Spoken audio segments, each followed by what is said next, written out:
Oh, hey. Sorry, I was just having a last meal since, I think I might be getting executed after this, so I just figured better safe than sorry.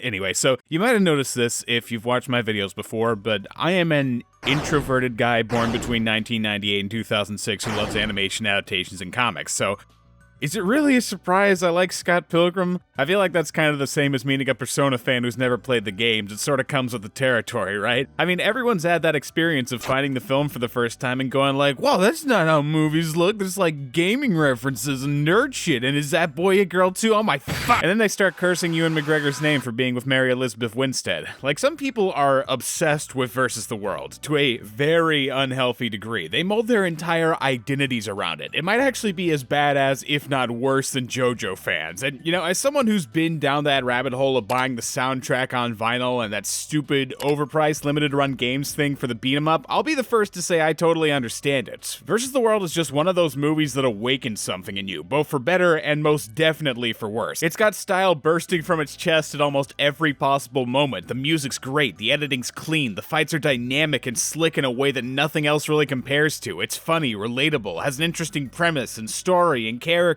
and I'd also give it a 7 out of 10. And I know that doesn't make sense based on what I've said so far, but there's something that's been nagging me about it for a couple of years now, and I think it came into focus for me when I chose to pick up the original comics again, something I surprisingly hadn't done since I was like 15. But in the process of reading it and seeing way more to appreciate than I ever did when I was younger, I started thinking about it, and it made me wonder, wait, is the movie a bad adaptation? And I know what the instant response to that is. It's something like, well, it had to condense 5 graphic novels into 2 hours when the 6th was still being written. And listen, I know that. Being way too into the small bits of the movie's production is one of the basics of being a fan, but still, even giving it that benefit, I can't help finding a bunch of things that bring it down for me in ways I never knew how to talk about before. And look, obviously that's not to say it's unwatchable. I'm not the type who gets angry at adaptations for taking new directions. Honestly, if anything, I'm into it. If you can find new ways to give depth to a story or characters that just weren't there before, more power to you. That's basically what Takes Off does to the extreme, and I think that's great most of the time. So yeah, it's not just about my favorite line being cut or the Honest Ed's bargain store fight not getting in, though I missed a lot. Those are things I can live with. What I can't just live with, though, are all the missing nuances that define characters or struggles and end up hurting the movie because of it since they're not around anymore. And keep in mind, this isn't something I'm saying lightly. I've loved Versus the World since I was 12. Edgar Wright is one of my favorite directors. I wouldn't be saying this if I didn't mean it, and I do.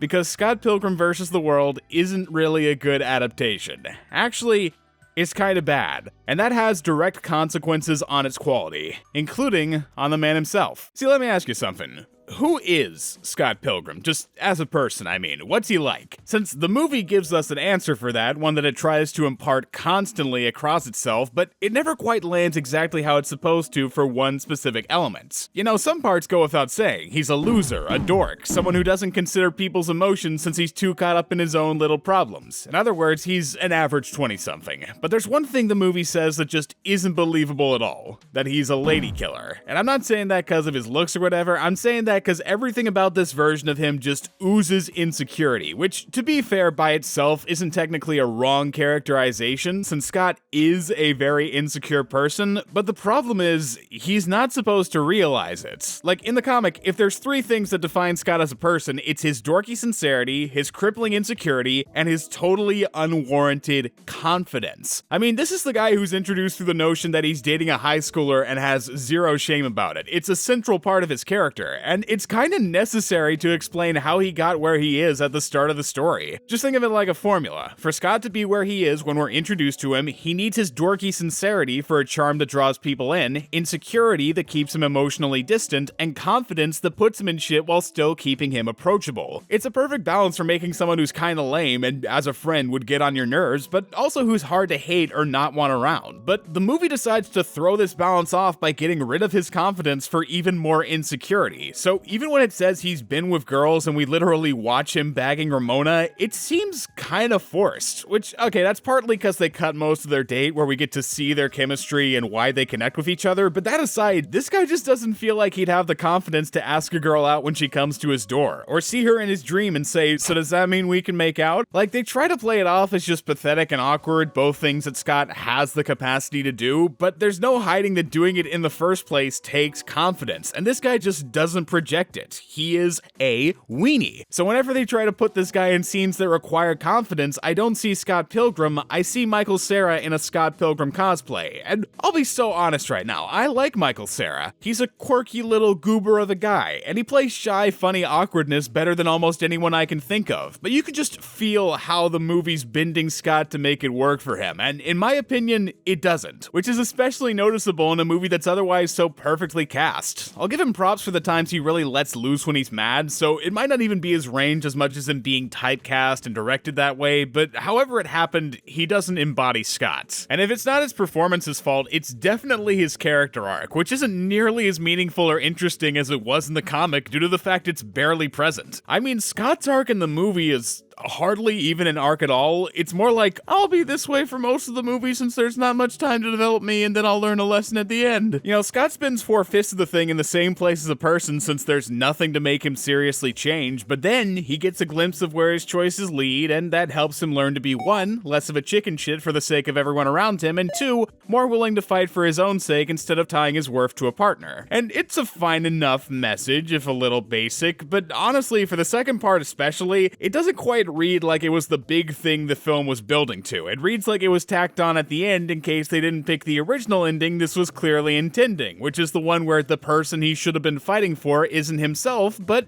Knives. Which, don't worry, I'll have plenty to say about in a minute, but for now, I want to highlight why the moral feels so empty by comparing it to the comics, which mainly focuses on exploring Scott's relationship with relationships and how he never learns from them because he's unwilling to confront that side of him that manifests in Nega Scott. Like, remember when I said movie Scott doesn't feel like a playboy? Well, comic Scott doesn't either, and that's because he isn't. The movie interpreted him as that, but the reality is Scott's not actively looking to break hearts, he's just incapable of self-reflection, and that's constantly shown over the story. The way he toys with knives, using a romance he's not invested in since he wants something simple. The way he doesn't dwell on how he was cheating when he got with Ramona since it's hard. The way he hangs with Kim like he didn't do anything wrong to her since he literally gaslit himself instead of facing it. Like, Scott's whole journey was about him breaking the cycle he'd been in for years to turn a new leaf over for Ramona, who's special to him. But you'd never get that from the movie, since first of all, anything to do with his selective memory just doesn't exist, which, hey, I guess is thematically right if Scott's the one who wrote this, but it still means the biggest change his character's supposed to go through just never happens. And on top of that, even at a basic level, he's shallower, since his relationship with Ramona, the thing that's supposed to drive him to change, is kind of butchered here, which is really to say they butcher Ramona as a character, since in terms of personality, there's no one who gets shafted harder. I mean, you have to think of the sheer effect this version's had on Ramona just as a concept. Like, I hold this movie responsible for her being the standard image of the manic pixie dream girl, since my Ramona is nothing like that. She has emotions other than sarcasm. Alright, partial joke. Movie Ramona is very fine. Not that I'm trying to state the obvious here. Heyo! Hell, look, in the context of the movie, the best way to describe Ramona is that she gets the job done. She clocks into work, gives Scott something he yearned for, and if it weren't for her, the only conflict would be how Scott Pilgrim's dating a high schooler, which the movie apparently doesn't even see as much of an issue, but for now, I digress. Movie Ramona is fine, but she never goes higher than that. If anything, there's more of an idea of Ramona than there actually is a person. You know, she's Scott's ideal. She's aloof and mysterious and sarcastic and I don't know, she has a checkered past, but the thing is, we never really get why this is something Scott's fighting for, because in the comic it almost goes without saying. They have immeasurable chemistry. One's geeky, sincere, comfortable in his lane, the other's chill, witty, spontaneous. They naturally bring out the best in each other, something a whole volume of the comics dedicated to showing, which is also the main thing they cut. And aside from that, they're also drawn to each other since they have pretty similar issues. Scott likes to mentally run from his problems, Ramona likes to physically run, as in she literally takes off when things are getting too complicated. It's probably how she got so many evil exes. She's not just unlucky, she kinda creates them half the time. And her part of the story is about learning to face that the same way Scott does, or it was more like. Not anymore. No, now she has nothing, basically. And the only bit of it left is how she's always changing her hair, something that used to mean a lot more when the story had proper spacing. Like, if there's one thing I just hate about the condensedness of the movie, it's how they turned what should be happening over maybe a year into like a couple weeks tops. It's something that means the story loses a lot of its chiller moments that help characterize the romance, Knives, the exes, Kim, oh my god, Kim. But probably the biggest thing it leaves behind is how Ramona, and to an extent Scott's hair, represented how they felt about their relationship. And early on, it's pretty subtle. At the start, Ramona's changing her hair up constantly since she doesn't know if it's gonna last, but the more comfortable she gets with Scott, the more comfortable she gets letting it grow until, in Volume 5, when shit's getting complicated, she cuts and changes it before leaving. It was a big symbolic representation of her mental space across the story that's fun to look back at once you notice it, but in the movie, since it happens way too fast to show that pattern, it's basically reduced to just something she does because she's so crazy, you love her, so it's still funny as a gag, but the themes aren't theming, and for some reason they decided the best way to fix this was to get rid of most of her emotions, so now she's just the mysterious deadpan chick, which can make for some good fantasies in your icy goon chamber, but not a strong character. And it's especially relevant for someone like Ramona since she's very emotive, and one of the big plot twists is that she was subconsciously using something Gideon made to control her thoughts to her advantage because she just got in her own head with her big emotions so easily. And I know they couldn't really explain subspace or the glow that thoroughly with how complex of ideas they are, but just reducing it to, oh yeah, he put a mind chip on me that makes me want him, sort of has the effect of stripping her autonomy, to the point she's almost literally the object of Scott's desires he has to beat Gideon to claim. Like, in the comics, when we learn she hasn't gone back to Gideon and just went home like Scott did, it's the subversive moment that shows how the cast have lives outside the scope of what we're seeing. It feels so logical next to the alternative, but the movie just goes for that alternative without realizing it devalues her choices, making for an ending that, without that catharsis of two people trying to get over their old fears and patterns to be with each other, goes more like, hey, so I beat your ex and learned to value myself. You didn't play too big a part in that, but you're still pretty hot, so, you know, you want to try again? Okay. It just comes off so comparatively shallow, and I think that's because for most of the movie they're setting up another ending, the one where he ends up with Knives, which, alright, disregarding the obvious, when you just look at it in the context of the movie, it's way more rational. You know, Knives is someone who adores Scott. She knows him. One of the first things we learn is just how in sync they are when it comes to their interests. She spends the thing chasing him while he's chasing Ramona, who doesn't seem nearly as into him as he's into her. And when it comes to taking down Gideon, Scott does it with Knives, basically making Ramona an afterthought in what should be her most personally relevant fight. And doesn't that kind of say it all? That the movie's heavily leaning towards Scott and Knives in a way that makes him getting back with Ramona seem off? I mean, it would explain why Ramona's less desirable or focused on in this so well. Not that it's a good idea, I'm just saying it makes sense with the way the movie's set up. In the context of adapting the book's intent, this is on so many levels of missing the point, because Knives should never, ever, for even a second, be a viable candidate in Scott's love life. Like, no man, no, abort, abort! The whole thing with Knives is that Scott doesn't take her seriously since she is a high schooler, and he's 23. Oh, sorry, they made him 22 in this, so it's totally different. But still, he's using her to live out the lifestyle of being in a relationship without the emotional baggage. To say she lost the game is inaccurate since she was never even a player. Or at least she's not supposed to be. Why do you think Scott switches to Ramona the minute he sees her? That's not just regular behavior for him, it's because Knives isn't a partner. She's a playmate. And 17. And I feel like this is where the she was 17 Scott meme initialized, since my Scott would never even think of actually getting with a 17-year-old. He is a man of loose moral principle, but not that loose. And the movie would know that if it didn't shaft the nuance out of most of its female cast who are supposed to criticize his character flaws. I mean, Knives, Ramona, Envy, Kim, none of them get the introspective moments they should, so Scott can reflect on how he's treated them. Shit, the only ones who are really kept the same are Julie and Stacy, and they're just sort of incidentals here, so yeah, the lack of girl-based perspective starts to take its toll after a while. You know, I'm sorry to say, but Wallace can't carry that on his own, even if he is by far the the most perfectly adapted bit to where it's almost kinda scary. There's gotta be someone to tell him sorry isn't always good enough, considering, well, when there isn't, that's what he uses to resolve shit, which of course Ramona has no reaction to since she's a shell of her former self, and so are the exes. Like, I won't go into how each one individually was overly simplified, just know it's got the same effect as Scott, where no one can quite properly call her out on her bullshit, especially these four who really deserve to. And I don't care if they got a cool fight, the Katiyanagis deserve justice.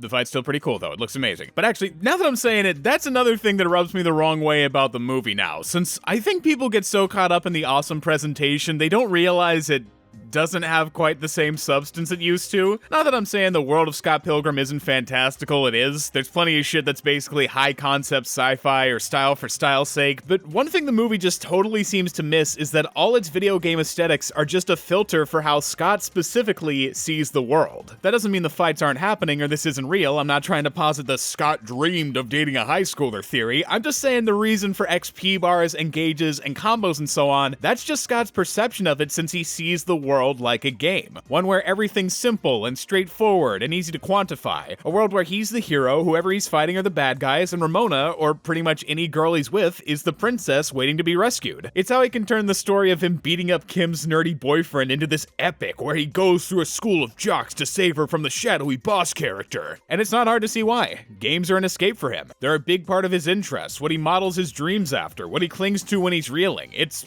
comforting. But one of the big things he eventually learns is that real life is more complicated. Sometimes beating up the bosses doesn't mean the girl will be waiting for you. Sometimes you're not the slick badass who can do no wrong. Sometimes you aren't a martyr. And I love how that's sort of used to separate him from someone like Gideon, who basically represents everything Scott started out as. Conceited, deluded, completely lacking the self-awareness to realize his perspective's biased. He sees the world in an 8-bit black and white, but by the end, Scott knows there's more to it than that, which is why after fighting Gideon, those game illusions stop, since he understands himself and the world a little bit better. Literally, he gains the power of understanding. But in the movie, he doesn't get the power of understanding. He gets the power of self-respect, which, okay, on its own isn't a bad switch, given that probably wasn't even finalized at the time it was written, but it sort of undercuts how this take on Scott's perspective change isn't nearly as powerful. There's no revelation about him and Gideon being alike. He doesn't start seeing the world past his fantasies, and he for sure doesn't stop thinking his life is like a video game, since he beats Gideon with knives using the combos he learned from Ninja DDR. It all just seems like it's missing the point of why it exists, and it makes me think of the style way differently from how I used to. Like, on a basic level, it's crazy to me how it can be so shot for shot the same from layouts to effects to even transitions, and I appreciate that faithfulness so much, but when it comes to the game stuff particularly, and the way it weaves in pop culture through, like, using the Zelda theme, I can't help getting this sense that it's being inserted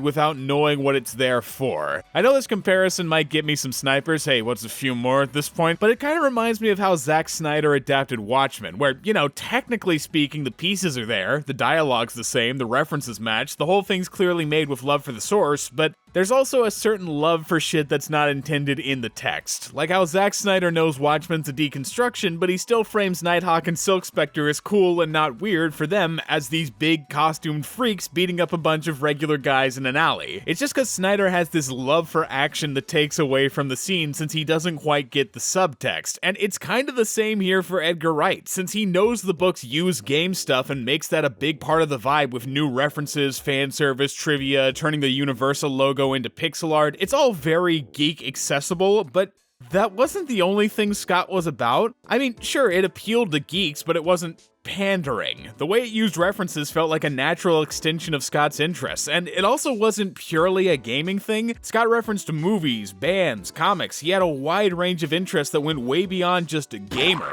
almost like there's a specific thematic reason the game stuff spotlighted. But no, to the game, it's all the same. So Neil's a gamer, Knives is a gamer, you're a gamer. If someone being a gamer lets them make more references, they're a gamer. But it doesn't have a purpose. It's only there for the sake of being there, and it makes the whole experience just a little more trivial, which I guess is my main gripe with the movie in general, since it's so close to perfect at times. So many moments pair flawlessly with how they play in the comic. It's a blatant labor of love, and you can feel it. There's a good reason it has the effect it does on people, I would know. And even after everything I've said in this video, I still really like it as a movie. There's just too many memorable lines, scenes, directing choices. No matter what I say with this video, I'm not gonna take that away from it, and I wouldn't want to, because it's a unique, interesting, fun time. Shit, I could show it to anyone around me right now and they'd probably come out liking it, since it just has such an infectious energy that's not easy to come by. There's seriously nothing like Scott Pilgrim vs. the World, and if you personally love it, I'm not trying to convince you otherwise, I understand. The goal here isn't to tell you why you're wrong for enjoying it. I just know that if I feel a certain way with something, the best thing I can do is try and rationalize it to figure out why. Since I used to love this movie, but its flaws are too glaring now for me to comfortably still say that, especially now that I realize how much I love the comics, which I'd honestly recommend anyone if they feel the same as I do. Trust me, they're just as unforgettable. You'll always have a place in my heart versus the world, but it's not the same anymore. Thanks for watching, and here's your Lisa Miller mention. I wasn't gonna forget her, okay?